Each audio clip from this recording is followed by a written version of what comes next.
22 ছেপ্টেম্বৰত বিটিচিৰ ভোটযুদ্ধ আৰু এই সময়ছোৱাত UPPL হওক BPF হওক বা বিজেপি হওক প্ৰতিটো ৰাজনৈতিক দলে তেওঁলোকৰ আগ্ৰাসীভাৱে নিৰ্বাচনী প্ৰচাৰ চলাইছে আৰু এই মুহূৰ্তত মোৰ সৈতে উপস্থিত আছে বিটিচিৰ বৰ্তমানৰ অধ্যক্ষ কাতিৰাম বড়ো ডাঙৰীয়া আৰু তেওঁ হৈছে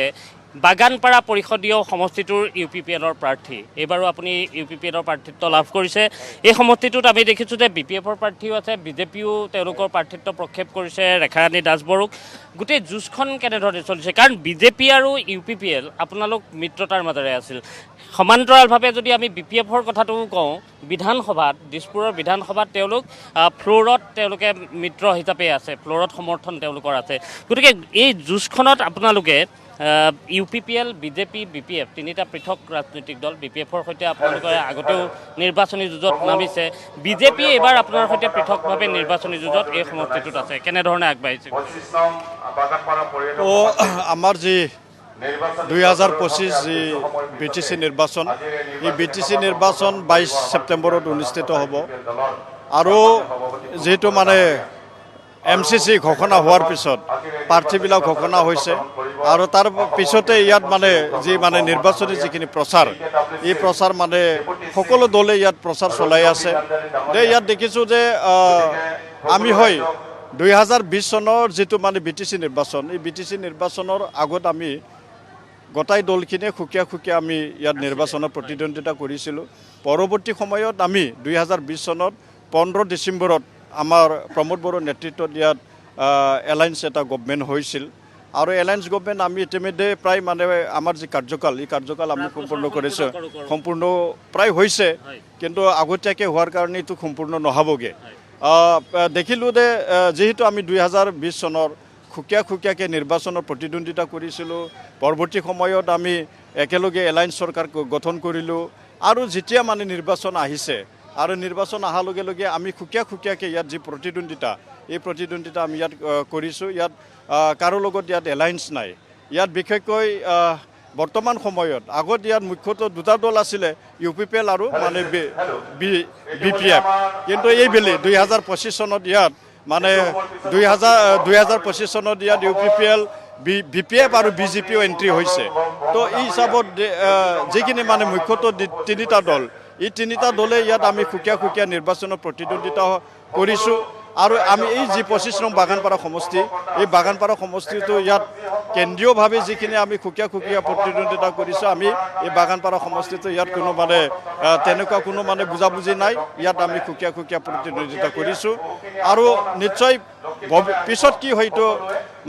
নিৰ্বাচনৰ পিছত কি হয় এইটো ক'ব নোৱাৰি, কিন্তু বৰ্তমান সময়ত আমি সুকীয়া ইয়াত নিৰ্বাচনী প্ৰতিদ্বন্দ্বিতা কৰিছোঁ। পোষ্টপল এলায়েন্স হ'ব পাৰে? ইয়াত কোনো সম্ভাৱনা দেখা পোৱা নাই, সম্ভাৱনা দেখা পোৱা নাই, কাৰণ বৰ্তমান যিখিনি সমীক্ষা, এই সমীক্ষাত UPPL দলে ইয়াত এবছলিউট মেজৰিটিটো পাব আৰু সেইকাৰণে পৰৱৰ্তী সময়ত ইয়াত পষ্ট যিটো এলায়েন্স, এই পষ্ট এলায়েন্সত ইয়াত প্ৰয়োজন নাই বুলি মই অনুভৱ কৰিছোঁ। আৰু ইয়াত অকল আমাৰ দলীয় সমীক্ষা নহয়, ইতিমধ্যে 2-3টা ইয়াত সংস্থাই সমীক্ষা ওলাইছে, মাই এক্সিছ মাই ইণ্ডিয়া, তেনেকুৱা ITCON বা তেনেকুৱা সংস্থাবিলাকে ইতিমধ্যে ইয়াত সমীক্ষা ওলাইছে যে পৰৱৰ্তী সময়ত এই যি UPPL দলেৰ সংখ্যাগৰিষ্ঠতালৈ চৰকাৰ গঠন কৰিব, এইটো এটা স্পষ্ট হৈ আছে। কিন্তু বিজেপিয়ে দাবী কৰি আছে যে বিজেপিক বাদ দি চৰকাৰ গঠন সম্ভৱ নহয়। তেওঁলোকৰ মতেতো তেওঁলোকে নেতৃত্বত থাকিব আৰু কালিৰ দিনটোত মুখ্যমন্ত্ৰী আৰু যিহেতু ৰাজ্যিক বিজেপিৰ সভাপতি দিলীপ হয়, মুখ্যমন্ত্ৰী মুছলপুৰলৈ আহিছিলে আৰু কেন্দ্ৰীয় মন্ত্ৰী সৰ্বানন্দ সোণোৱাল আহিছিল। তেওঁলোকে এটা কথা কৈছে যে বাগানপাৰাৰ যিগৰাকী বিজেপি প্ৰাৰ্থী ৰেখাৰাণী দাস বড়ো BTCৰ ডেপুটি CEM হ'ব। তেওঁলোকৰ যিটো ভাৱনাহে, কিন্তু বাস্তৱত যিটো কিমান পৰিণত হ'ব এইটো সময়ে ক'ব। তো ডেপুটি চিফ হোৱাৰ কাৰণেতো জয় হ'ব লাগিব, কিন্তু আজি ইয়াত আমি দেখিছোঁ যে যি প্ৰাৰ্থিত্ব যি সংঘাত, এই প্ৰাৰ্থিত্ব সংঘাত আমি ইয়াত দেখিছোঁ। যেতিয়া 31 আগষ্টত যেতিয়া ইয়াত প্ৰাৰ্থিত্ব ঘোষণা কৰিছিলে, ইয়াত BJP ৰাজ্যিক সভাপতি সন্মানীয় সাংসদ দিলীপ শইকীয়াক ইয়াত গো বেক দিয়া হৈছে। ইয়াত দিলীপ শইকীয়াৰ বিৰুদ্ধে ইয়াত বহুত শ্লোগান দিয়া হৈছে, প্ৰতিবাদ হৈছে, নিজৰ মাজত বহুত প্ৰতিবাদ হৈছে, নিজৰ কাৰ্যালয় লণ্ডভণ্ড কৰা হৈছে ইয়াত মানে আজি যি এটা এই প্ৰাৰ্থীটো যি এটা সংঘাত এই প্ৰাৰ্থীটো সংঘাত আজিলৈকে ঠিক হোৱা নাই আমি ইয়াত জাগাত থাকি মানে আমি গম পাওঁ আমি তো ই যি মানে তেওঁলোকৰ যি এটা সপোন এই সপোনটো সপোন হৈ ৰ'ব পাৰে মানে আপোনাৰ মতে UPPL বিজেপিক হৰুৱাব নালাগে যদি হাৰে তেনেহ'লে নিজৰ কাৰণে হাৰিব নিজৰ মাজতে এইটো অট'মেটিক দে আজিৰ সময়ৰ প্ৰাৰ্থীটো সংঘাতৰ পিছত আমি দেখিছোঁ দে যিটো মানে ছেপ্টেম্বৰ 2 তাৰিখ ছেপ্টেম্বৰ 2 তাৰিখৰ পিছত আমি ইয়াত বিভিন্ন দলক যোগদান কাৰ্যসূচী ৰাখিছোঁ আমাৰ UPPL দলত দে আমি দেখিছোঁ ইয়াত মুখ্যতঃ বিজেপি দলৰ পৰা আজি তাৰিখত মানে অকল সমৰ্থক নহয় ইয়াত মানে তেওঁলোকৰ যি শক্তি কেন্দ্ৰ তেওঁলোকৰ যিখিনি বিষয়ববীয়া তেখেতসকলেও আমাৰ লগত ইয়াত যোগদান কৰিছে আৰু যিখিনি যুৱ ভোটাৰখিনিও আমাৰ লগত যোগদান কৰিছে যুঁজখন কাৰ লগত হ'ব বনমালী বড়ো নে ৰেখাৰাণী দাস এতিয়ালৈকে আৰু 9 দিন বাকী আছে কিন্তু কাৰ লগত যুঁজ হ'ব এতিয়ালৈকে স্পষ্ট হোৱা নাই আৰু স্পষ্ট হ'বলৈ বাকী আছে আমি আশা কৰিছিলোঁ যোৱাকালি আমাৰ 25 নং বাগানপাৰা সমষ্টিৰ কেন্দ্ৰীয় মন্ত্ৰী প্ৰাক্তন মুখ্যমন্ত্ৰী সৰ্বানন্দ সোণোৱাল ডাঙৰীয়া আহিছিলে ইয়াত আমি কিবা এটা স্পষ্ট এটা পিকচাৰ আহিব বুলি ভাবিছিলোঁ কিন্তু যোৱাকালিও আগৰ যে এটা স্থিতি এই স্থিতিয়ে মানে বিজেপিৰ স্থিতি এইটোৱে মানে যোৱাকালি প্ৰমাণ কৰিছে তো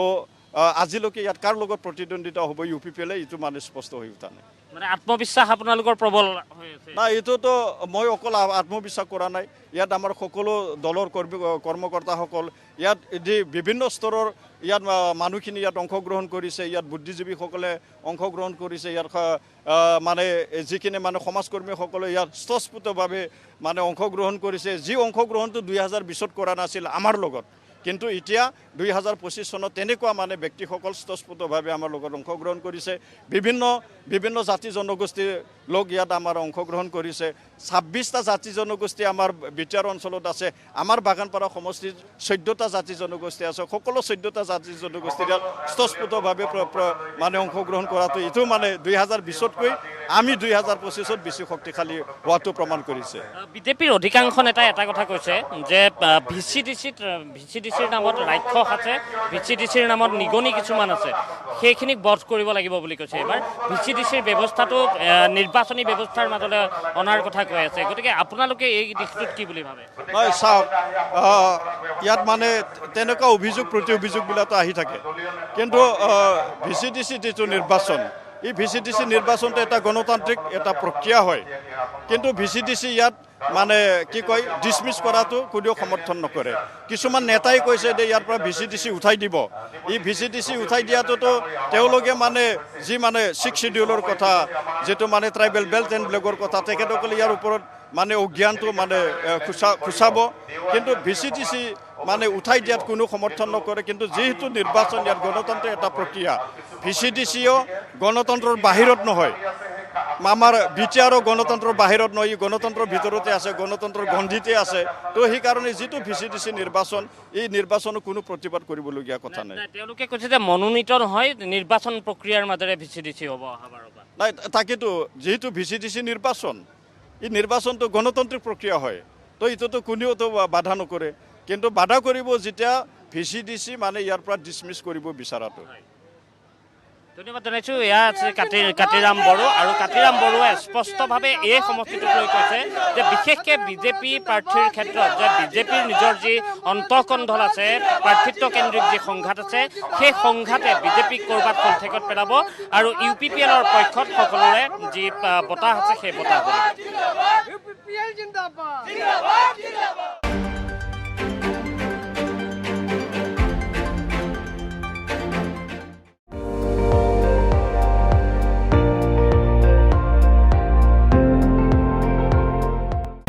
আপুনি চাই আছে ND24